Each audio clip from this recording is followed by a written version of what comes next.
Hello, fellow YouTubers. Trouble8385 here, YouTube gaming community number 30.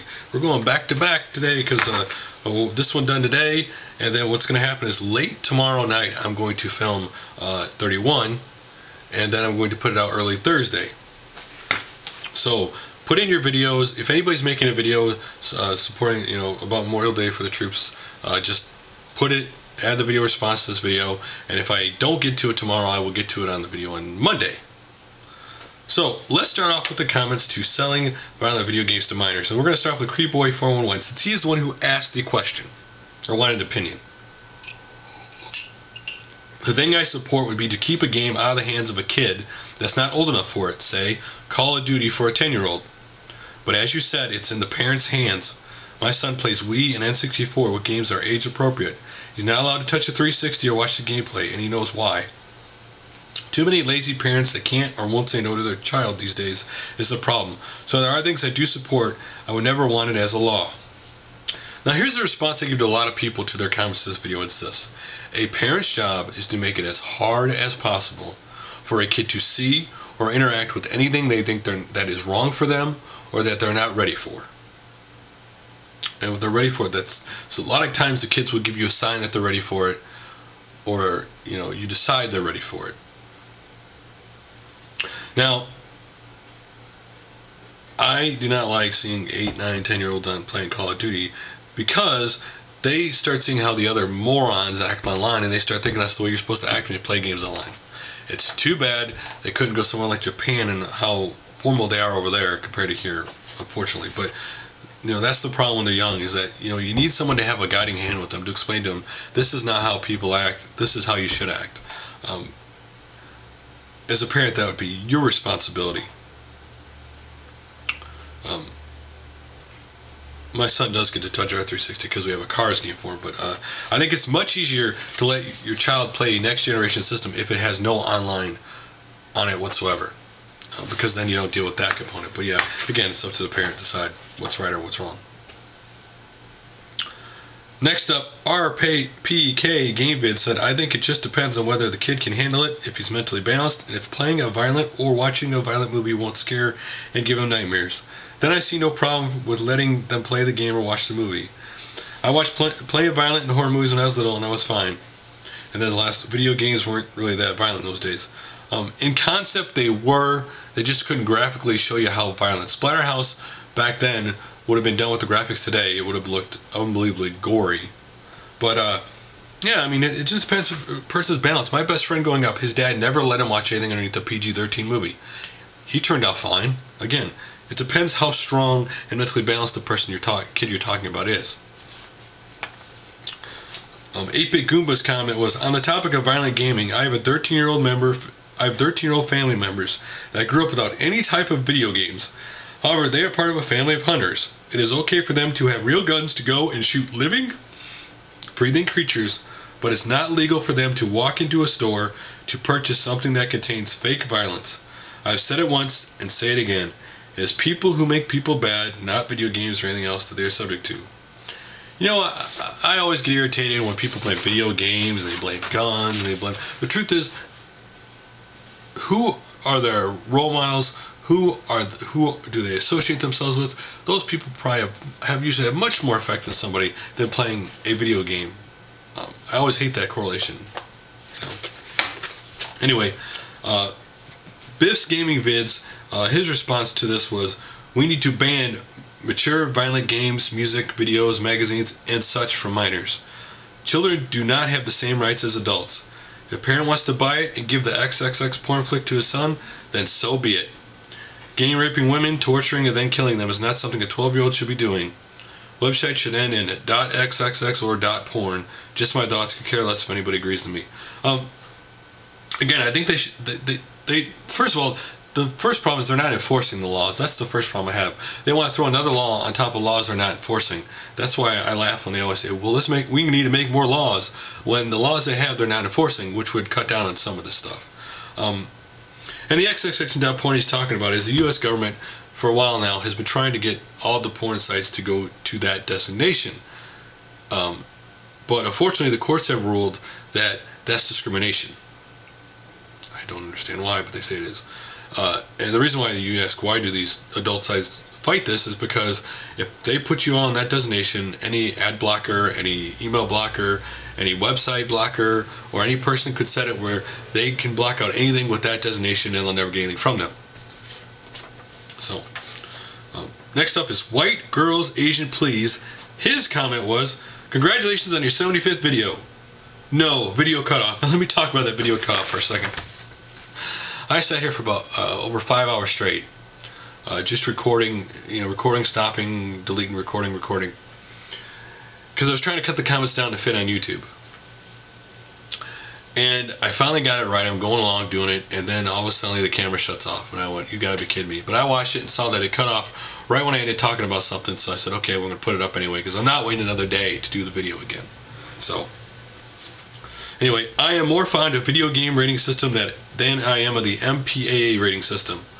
More often I find movies rated PG-13 should be rated R. I think while you could say games that like GTA could be rated AO, more often than not younger kids will be able to play them thanks in part to their friend or a gift from, and I'm assuming an adult or somebody or a relative because I cut off the comment. I don't understand why, honestly, why music, movies, and video games don't all have the same rating system so that everybody can understand it, and why they don't put all that stuff in the front of the box, like kind of like used to be in the 90s. They used to do about the cursing in music, because kids are going to flock to that. I just don't understand that. And of course every rating system is subjective. That's part of the problem. Whoever rates a movie looks at it and goes, okay, I think personally that's PG-13, but when you see it you don't think it is. That's part of the problem with rating systems. They're all subjective. Next up is Nescapades. His comment was, "You're right about kids getting the games. If they want them, while most retailers do ask the age, people at flea markets, yard sales, and pawn shops generally could care less. I saw a kid no more than 11, 12 buy a handful of mature rated 360 games in a flea market earlier this summer. One of the titles I noticed was Saints Row 2, which is a game I enjoyed but would never let my kids think about playing. In the end, I will always be on the parents to monitor what their kids are playing." Now, I was thinking about this. Truth is, I do not understand why a flea market setting or a pawn shop setting that you do not have to check ID, but they don't. In those settings, they can sell you just like a flea market or just like a yard sale. They can sell it to you, give it to you, and that's it. They don't have anything else they have to do. So yeah, that is true. I've seen a lot of kids talk at yard sales of games they shouldn't have, but. Next up, the videos you want to check out. First person we're starting off was Tejbz, or Tejbz. And for those who don't know who he is, I first noticed him when I first got Modern Warfare 2, and I went to Machinima and I saw his video. He was just starting out doing that, and he had a very great sense of humor. He had a lot of humor what he does. And he just shined from the very moment. The minute he hit YouTube, he just was big. I think the minute he hit YouTube, just one of those people that was big. And so I know he was doing that, and then at one point Machinima, he's doing something for Machinima besides the videos. I think he got hired on, and I don't know exactly what's going on now. But I do know I went to his channel. He's now watch his To The Face Tejbz official music video. Really cool. Has this comedy kind of thing in it.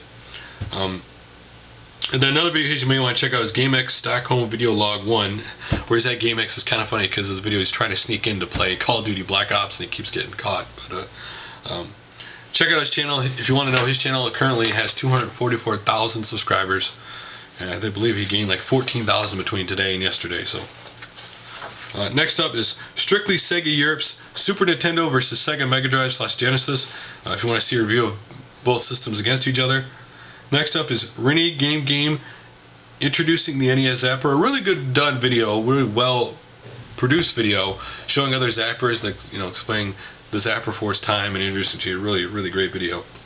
Next up is Drexus 80s Wii Console Red 25th Anniversary Edition. If you want to see an unboxing and what that looks like. Next is Techromancer 1's Let's Play the Monkey King for the Wii, because it's a SMEP, or as I call a classic shooter. And if you're interested in that, check that out.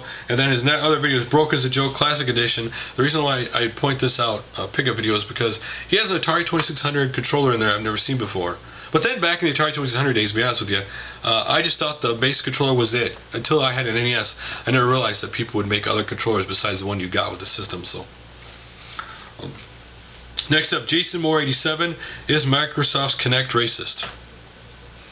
Now I'm going to tell you right now, it's a really great video talking about how stupid this was, because I'm going to ask you this question. This is my topic for you guys. I'll get to it Monday, because next video is going to be a fun video on Thursday. But what is your feelings of video game journalism today? Websites. Is it all about the title of getting you to view it more than the actual story? Because this story was just stupid. This should never happen. Kinect is not racist. Okay? That's the dumbest title I ever saw. When I saw it, I was like, that's just... So, really well done video. Check that out. Next is HappyConsoleGamer's Video Game Memories Episode 2. He talks about how, you know, I had that kid in his neighborhood who always got the first game, everything. I always love people talk about their old memories of video games anyway. So check that out. And JumbleJunkie's Mr. Sock Show 3DS Zilla. Now I point this out because it's always great another person who started off one thing and then ended up well online putting Mr. Sock in, and then Mr. Sock, you know, becomes his own entity and a big deal. To see somebody, you know, start off one way and then run with their ideas. Like Tejbz, very creative person. He's got the Tejbz show and other stuff on his channel. So, and then lastly, Atark 777, if I pronounce this right, Paewang Revolution, the world's first multi-platform, compatible arcade joystick. Works on the PS3, Xbox 360, and the PC. So if you're interested, check that out. By the way, JumbleJunkie posted on 11/5 that he got a YouTube partnership for his channel, so congratulations to him. I'm going to end this on a rant real quickly, by the way. SmackDown vs. Raw 2011 for the Xbox 360. I tried 20 times to get on to do a Royal Rumble match online, and guess what happened? Every time it said, I waited too late, or I lost my connection. Can I say, if you add a multi-component to any game, especially a yearly game, it better work. There's no excuse for it not to work. I know this thing is supposed to have lag online, but come on. It's supposed to work. That's the whole point. Don't put multiplayer in if it doesn't work.